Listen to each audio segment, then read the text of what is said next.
ನಮಸ್ತೆ, welcome back to my new video. ನಾನು ಗೀತಾ. ಹೇಗಿದ್ದೀರಾ? ಎಲ್ಲರೂ ಖುಷಿಯಾಗಿ ಚೆನ್ನಾಗಿದ್ದೀರಾ ಅಂತ ಅಂದ್ಕೊಂಡಿದ್ದೀನಿ. ಹಾಗೆ ನಾನು ಕೂಡ ಚೆನ್ನಾಗಿದ್ದೀನಿ. ಇವತ್ತು ಸ್ವಲ್ಪ ಬೇಗನೆ ಹೊರಗಡೆ ಹೋಗಬೇಕಾಗಿದೆ. ಆದ್ದರಿಂದ ಬೆಳಿಗ್ಗೆ ಬೇಗನೆ ಕೆಲಸ ಎಲ್ಲ ಮುಗಿಸ್ಕೊಳ್ತಾ ಇದ್ದೀನಿ. ಪೂಜೆ ಮಾಡಿ ಬ್ರೇಕ್ಫಾಸ್ಟ್ ಮಾಡಿ ಹಾಗೆ ಹೊರಡೋಣ ಅಂತ. ಕೆಲಸ ಎಲ್ಲ ಬಂದು ಆಮೇಲೆ ಮಾಡ್ಕೊಳ್ಳೋದು ಅಂತ.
ನನ್ನ ವಿಡಿಯೋ ನೋಡೋರಿಗೆ ಅನ್ನಿಸ್ಬೋದು, ಏನಪ್ಪ ಯಾವಾಗಲೂ ರೊಟ್ಟಿ ಅಂತ ಮಾಡ್ತಾ ಇರ್ತಾರೆ ಅಂತ. ನನಗೆ ರೊಟ್ಟಿ ಅಂದರೆ ಸ್ವಲ್ಪ ಈಸಿ ಆಗುತ್ತೆ. ಮತ್ತು ಬ್ರೇಕ್ಫಾಸ್ಟ್ ಸ್ವಲ್ಪ ತಿನ್ನೋದು ಕಡಿಮೆ ನಮ್ಮ ಮನೇಲಿ.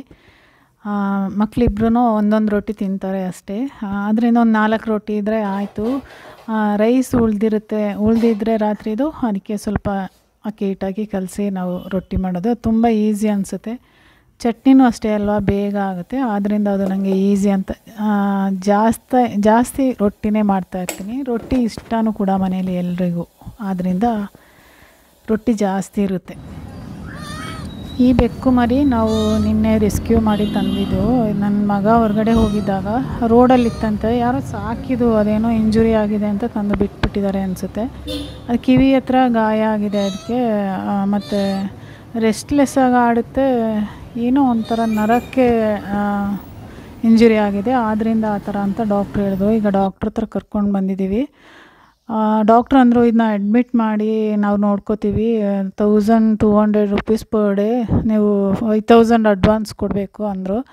ಆಮೇಲೆ ಯಾರನ್ನೋ ಫೋನ್ ಮಾಡಿ ಕೇಳಿದಾಗ, ಬೇಡ ಡಾಕ್ಟ್ರು ಸುಮ್ಮನೆ ಹೇಳ್ತಾರೆ, ರಾತ್ರಿ ಏನು ಅವ್ರು ನೋಡ್ಕೊಳ್ಳಲ್ಲ, ನೀವು ಮನೆಗೆ ತಂದು ನೋಡ್ಕೊಳ್ಳಿ, ನಾಳೆ ನೋಡಿ ಬೆಳಿಗ್ಗೆ ಅಂತ. ಹಂಗಾಗಿ ಮನೆಗೆ ತಂದ್ವಿ. ಆದರೂ ನಿದ್ದೆ ಮಾಡುತ್ತೆ. ನಮ್ದು ಏನಾದರೂ ಸೌಂಡ್ ಕೇಳಿದ್ರೆ ಸಾಕು ರೆಸ್ಟ್ಲೆಸ್ ಆಗಿ ಈ ಥರ ಒಂಥರ ಹೈಪರ್ ಆ್ಯಕ್ಟಿವ್. ಅದು ತುಂಬ ಅದು ಏನಾಗ್ತಾಯಿದೆ ಅಂತ ಗೊತ್ತಾಗ್ತಿಲ್ಲ ಅನಿಸುತ್ತೆ, ನರಕ್ಕೆ ಇಂಜುರಿ ಆಗಿರೋದ್ರಿಂದ.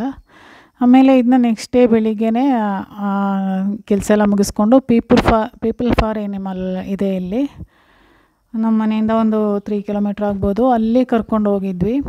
ಅಲ್ಲಾದರೆ ಅವರು ಟ್ರೀಟ್ಮೆಂಟ್ ಕೊಟ್ಟು ಅವ್ರು ಅಲ್ಲೇ ಇರಿಸ್ಕೊಂಡು ನೋಡ್ಕೋತಾರೆ. ಆದ್ದರಿಂದ ಅಲ್ಲಿ ಕರ್ಕೊಂಡೋಗಿ ಅಲ್ಲಿಯೂ ಸೇಮ್ ಅದೇ ಈ ಡಾಕ್ಟ್ರ್ ಹೇಳ್ದಂಗೆ ಹೇಳಿದ್ದು ಅವರು ಕೂಡ.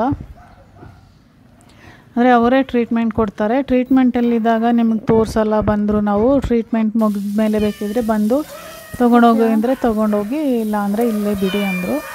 ಹಾಗೆ ಅಲ್ಲಿರೋ ಪ್ರಾಣಿಗಳನ್ನೆಲ್ಲ ನೋಡ್ಕೊಂಡು ಬಂದ್ವಿ. ಎಷ್ಟು ಚೆನ್ನಾಗಿ ಟ್ರೀಟ್ ಮಾಡ್ತಾರೆ ಅವ್ರನ್ನೆಲ್ಲ. ಅಂದರೆ ಅವರಿಗೆ ಸಪ್ರೇಟ್ ಮನೆ, ನಾಯಿಗೆ ಬೇರೆ, ಬೆಕ್ಕಿಗೆ ಬೇರೆ ಫುಡ್ಡು ಹೈಜಿನ್ ಆಗಿದೆ. ಮನೆಯೆಲ್ಲ ತುಂಬ ಕ್ಲೀನಾಗಿ ನೋಡಿ ಎಷ್ಟು ಚೆನ್ನಾಗಿ ಇಟ್ಕೊಂಡಿದ್ದಾರೆ. ಫಾರಿನರ್ಸ್ ಎಲ್ಲ ಬಂದು ಫ್ರೀ ಸರ್ವಿಸ್ ಎಲ್ಲ ಕೊಡ್ತಾರೆ. ಎಷ್ಟೊಂದು ಫಾರಿನರ್ಸ್ ಎಲ್ಲ ತುಂಬ ಪ್ರೀತಿಸ್ತಾರೆ ಪ್ರಾಣಿಗಳನ್ನ, ಅಷ್ಟು ಚೆನ್ನಾಗಿ ನೋಡ್ಕೊಳ್ತಾರೆ. ನಮ್ಮಲ್ಲಿ ಏನಾದರೂ ಪ್ರಾಬ್ಲಮ್ ಆಯಿತು ಅಂದರೆ ರೋಡಿಗೆ ತಗೊಂಬಂದು ಬಿಟ್ಬಿಡ್ತಾರೆ. ಅಷ್ಟು ಚಿಕ್ಕ ಮರಿ ಒಂದು ಟ್ರೀಟ್ಮೆಂಟ್ ಆದರೂ ಅವ್ರು ಕೊಡಿಸ್ಬೋದಿತ್ತು, ರೋಡಲ್ಲಿ ತಂದು ಬಿಟ್ಬಿಟ್ಟಿದ್ರು. ನಾವು ತೊಗೊಂಬಂದಿಲ್ಲ ಅಂದರೆ ಅದು ಏನೋ ಮಳೆ ಬಂದಿತ್ತು ಬೇರೆ ರಾತ್ರಿ, ಅದು ಸತ್ತೋಗ್ತಾ ಇತ್ತು ಅನಿಸುತ್ತೆ. ಹಾಗೆ ಅದನ್ನು ಅಲ್ಲಿ ಬಿಟ್ವಿ. ಅವರು ನೋಡೋಣ ಅಂತ ಗ್ಯಾರಂಟಿನೇ ಹೇಳಿಲ್ಲ, ನೋಡೋಣ ಟ್ರೈ ಮಾಡ್ತೀವಿ ಅಂದರು. ತುಂಬ ಬೇಜಾರಾಗೋಯ್ತು ಮನಸ್ಸಿಗೆ. ಅಷ್ಟು ಅಟ್ಯಾಚ್ಮೆಂಟ್ ಅಂದರೆ ನಮ್ಮ ಮಾತಾಡೋದು ಕೇಳಿದ್ರು ಕೂಡ ತುಂಬ ಅದು ನಮ್ಮ ಹತ್ರ ಓಡಿ ಬರೋದು ಆ ಥರ ಮಾಡ್ತಾಯಿತ್ತು. ತುಂಬ ಅಟ್ಯಾಚ್ಮೆಂಟ್ ಇತ್ತು. ಅದಕ್ಕೆ ಅದನ್ನು ಬಿಟ್ಟು ಬಂದ್ವಿ. ಅದರಿಂದನೇ ಮನಸ್ಸಿಗೆ ತುಂಬಾ ಬೇಜಾರಾಗೋಯ್ತು. ನಿನ್ನೆಯಿಂದ ಮೂಡ್ ಆಫ್ ಆಗೋಯ್ತು ಎಲ್ರಿಗೂ ಅದು ಕಷ್ಟಪಡೋದು ನೋಡಿ. ಆಮೇಲೆ ಮನೆಗೆ ಬಂದ್ವಿ. ಏನು ಮನೆಯೆಲ್ಲ ಕ್ಲೀನ್ ಮಾಡಿ ಏನೋ ಅಡುಗೆ ಮಾಡೋಕ್ಕಷ್ಟೇನು ಮೂಡ್ ಇರಲಿಲ್ಲ. ಅದರಿಂದ ಮೊಸರನ್ನ ಮಾಡ್ಕೊಳ್ತಾ ಇದ್ದೀವಿ ಸಾಕು ಅಂತ.